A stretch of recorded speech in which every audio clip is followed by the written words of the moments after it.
10월 21일 KBL 남자 프로농구 고양 캐롯 창원 LG 경기 분석 지금 시작하겠습니다. 양팀 모두 현재 1승 1패씩을 기록 중이고요. 고양 같은 경우는 평균 74.5득점을 하고 있고요. 평균 또 76.5 실점을 하고 있습니다. 홈에서 1승, 평균 87득점, 80실점을 했고요. 원정에서는 1패, 62득점, 73 실점을 했습니다. 창원 같은 경우는 두 경기 모두 홈에서 치렀고요. 평균 74.5득점, 67.5 실점을 하고 있고요. 오늘 원정 첫 경기를 치르게 됩니다. 고양 캐롯 올 시즌 팀 스탯입니다. 보시면은 이긴 경기에서는 3점 슛이 10개 성공, 성공률이 31.3%.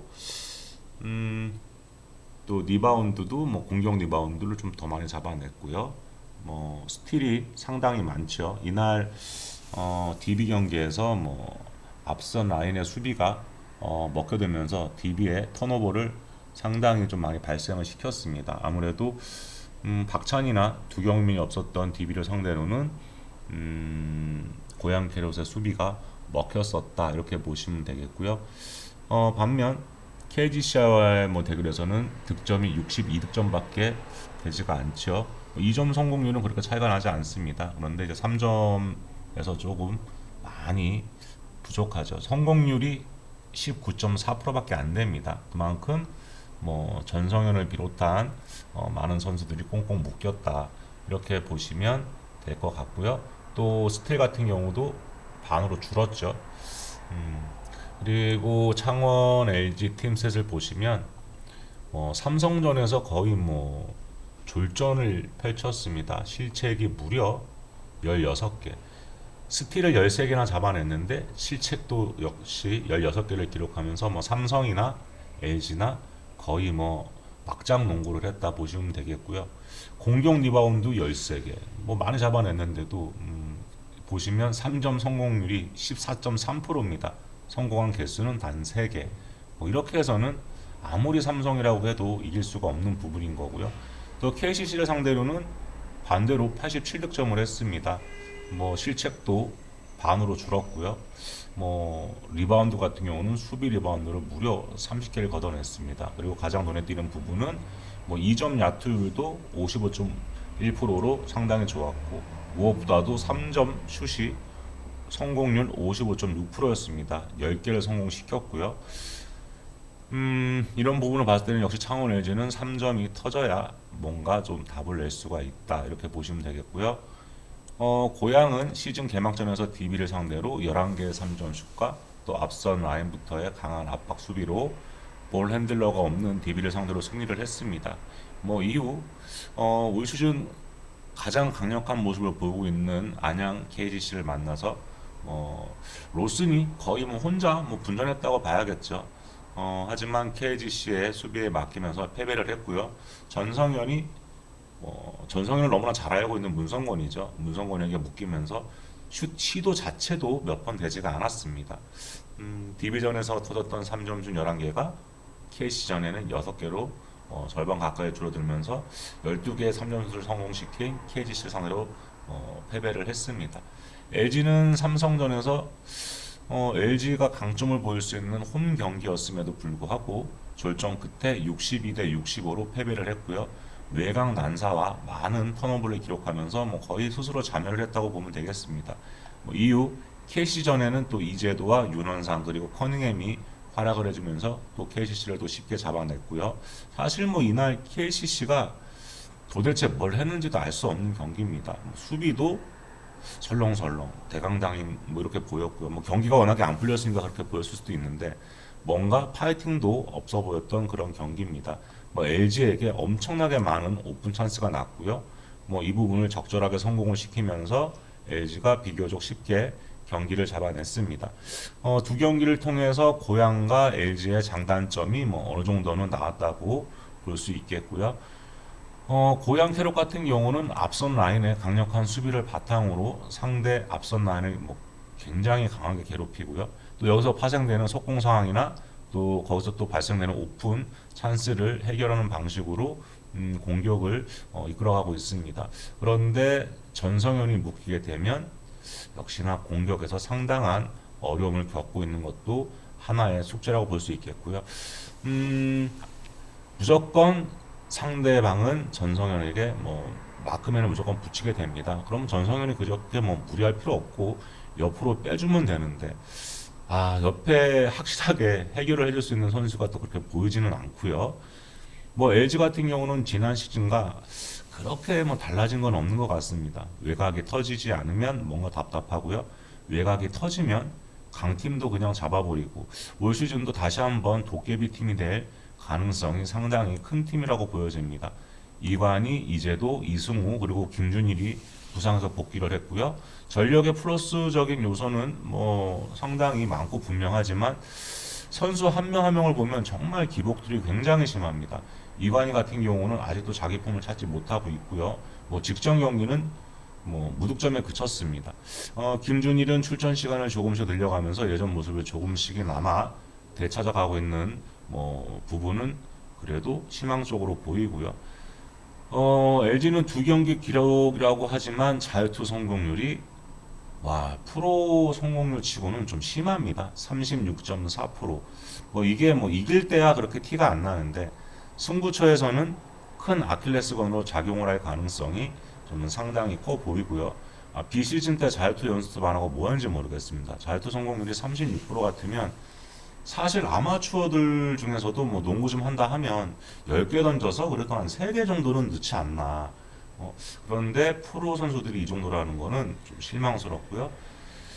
그리고 더 큰 문제는 LG가 홈 창원을 떠나게 되면 경기력이 상당히 좀 떨어지는 부분이 있습니다. 벌써 수년째 이어져 오고 있는 부분인데 지난 시즌도 원정 마지막 10경기에서 1승 9패에 머물렀습니다. 그리고 현재 원정 6연패는 진행 중이고요. 최근 몇 시즌 내내 원정에서 두 자리 승수를 기록해 본 적이 없는 LG입니다. 2015년 시즌부터가 그럴 겁니다. 아마 지난 시즌까지 모두 한 자리 승수밖에 기록하지 못하고 있고요.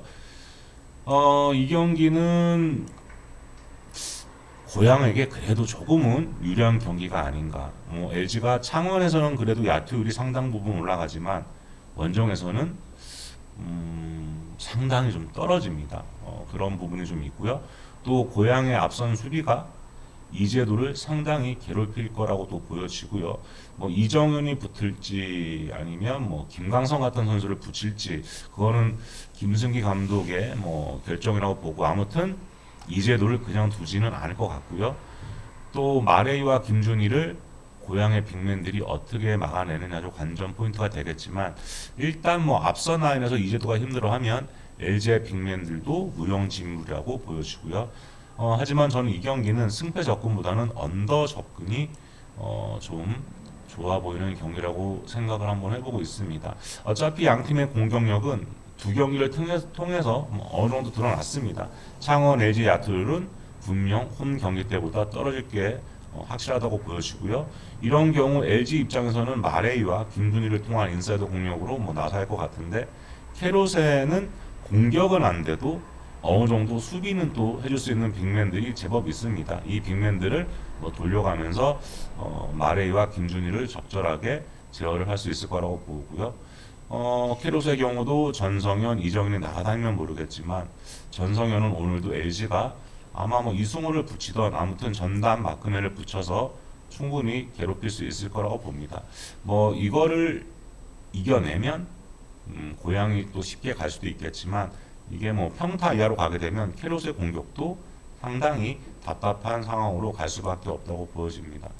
승패 같은 경우는 고향 사이드긴 한데 아직 첫 경기고 또 팀 상성이 또 어떻게 이루어질지 또 모르는 부분이 또 있습니다. 그래서 이제 서로가 첫 경기를 치르는 만큼 승패는 패스하고요. 그냥 관전해 보는 게 좋겠고요. 저는 이 경기는 언더로만 접근을 한번 해보도록 하겠습니다. 요즘 남자농구 보시면 아시겠지만 인삼공사만 치고 나가고 있고 대부분의 팀들이 서로 다 주고받고 있습니다. 말도 안 되는 경기들도 많이 나오고 있고요. 근데 아직 초반이기 때문에 이 부분은 충분히 있을 수 있는 일이다 이렇게 보시고 가급적 승패 접근은 당분간 좀 삼가하시는 게 맞는 것 같습니다. 왜냐하면 뭐 선수들 네임밸류 가지고 농구하는 것도 아니고요. 또 선수들의 뭐 조직력 또 비시즌 동안에 뭐 얼마나 팀이 강해졌는지도 알 수가 없는 부분이고 팀 컬러들도 뭐 한두 경기 봐서는 뭐 확실하게 알 수는 또 없습니다. 왜냐하면 팀 상성이 또 완전 다르거든요. 이 팀을 상대로는 이렇게 나누겠지만 또 저 팀을 상대로는 또 다른 방식으로 나눌 수 있는 부분들이 있고요. 또 비슷한 컬러의 팀들과의 대결에서는 또 어떻게 나서는지 또 열세인 팀하고는 또 어떻게 나서는지 이런 부분들도 다 파악을 해야 됩니다.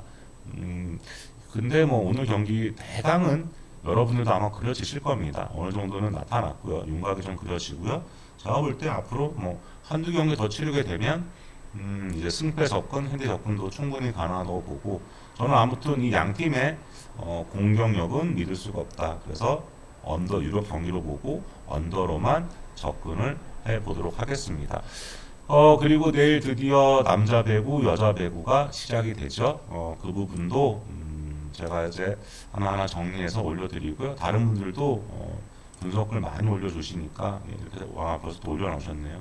들어오셔서 여러분들도 같이 분석하시고 또 댓글도 달아주시고 또 여러분들도 분석을 좀 같이 올려주시고 하면 아마 승률이 저는 더 올라갈 거라고 봅니다. 그래야 또 수익도 날 거고요. 또 이제 NBA 시즌 이제 각 팀별로 뭐 한 바퀴씩 붙고 나면 분명히 여러분들께 도움을 드릴 수 있을 거라고 저는 확신하고 있습니다. 저희 점문 카페 찾으시는 방법은 제 영상 하단부 보시면 링크 타고 들어올 수 있게끔 돼 있으니까요. 그 부분을 참고하셔도 되고요. 아니면 네이버 카페에서 점오토토 그렇게 치시고 요걸 치시면 됩니다.